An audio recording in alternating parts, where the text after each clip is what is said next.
Assalamualaikum warahmatullahi wabarakatuh. Alhamdulillah alamin. Wassalatu wassalamu ala asyrafil anbiya'i wal mursalin wa ala alihi washabihi ajmain. Perkenalkan, nama saya Haji Warif Angga. Saya dari Prodi Pemanfaatan Sumber Daya Perikanan, Fakultas Kelautan dan Perikanan. Jadi tujuan saya membuat video ini adalah tugas dari mata kuliah Ekologi Perairan. Jadi saya di sini akan meringkas atau merangkum sebuah jurnal yang berjudul Komposisi dan Luas Relung Makanan Ikan Belanak. Jadi ikan belanak ini merupakan jenis ikan yang hidupnya bergerombol. Secara umum bentuk tubuhnya pipih sedikit memanjang. Ikan ini memiliki keunikan pada organ dan saluran pencernaannya.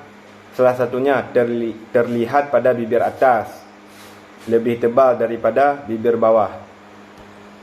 Maka dari itu, dilakukan pengamatan isi saluran pencernaan. Dilakukan dengan cara membedah tembolok serta usus ikan yang sudah diawetkan, dan semua isinya dikeluarkan. Seluruh isi saluran pencernaan diamati menggunakan mikroskop monokuler dengan pembesaran 10x10. Organisme jenis makanan yang terdapat dalam tembolok dan usus diidentifikasi dengan takson terendah yang memungkinkan dengan menggunakan buku identifikasi.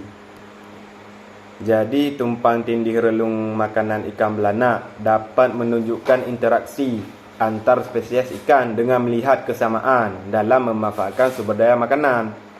Analisis tumpang tindih relung makanan menggunakan indeks Morista yang telah disederhanakan.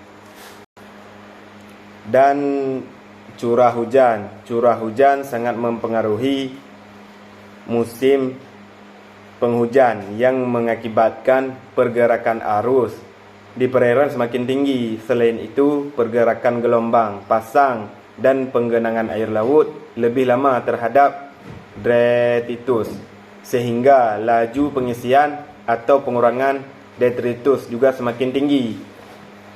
Proporsi detritus yang tinggi juga berkaitan dengan proporsi plankton dan peristom kelas yang tinggi di Teluk Pabian. Hal ini serupa dengan penelitian di perairan mangrove Teluk Moramo. Dan proporsi detritus yang tinggi sebagai makanan ikan belanak dapat diduga dari produksi detritus di Teluk Pabian tinggi.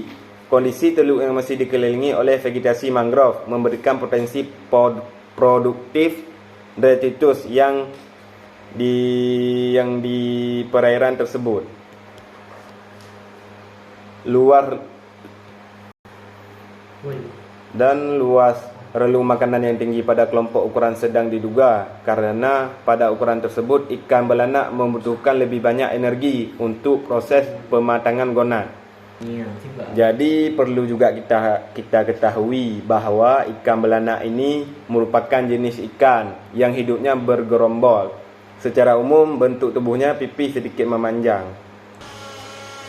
Dan perubahan proporsi makanan yang dikonsumsi oleh spesies terjadi seiring dan perubahannya waktu. Proporsi makanan ikan belanak yang berubah pada setiap bulan. Pengamatan dapat disebab oleh ketersediaan makanan di perairan. Di antaranya kelimpahan plankton, penyebaran organisme makanan di perairan, serta perubahan kondisi lingkungan. Dan variasi jenis makanan yang ditemukan pada kedua spesies relatif sama, kecuali beberapa jenis makanan yang ditemukan pada Sungai Badean, namun tidak ditemukan pada sungai lainnya. Hal tersebut ditunjukkan oleh nilai luas relung makanan. Maka hanya ini yang dapat saya sampaikan dan saya jelaskan. Lebih dan kurang saya sangat memohon maaf. Saya akhiri wabillahi taufiq wa hidayah. Wassalamualaikum warahmatullahi wabarakatuh.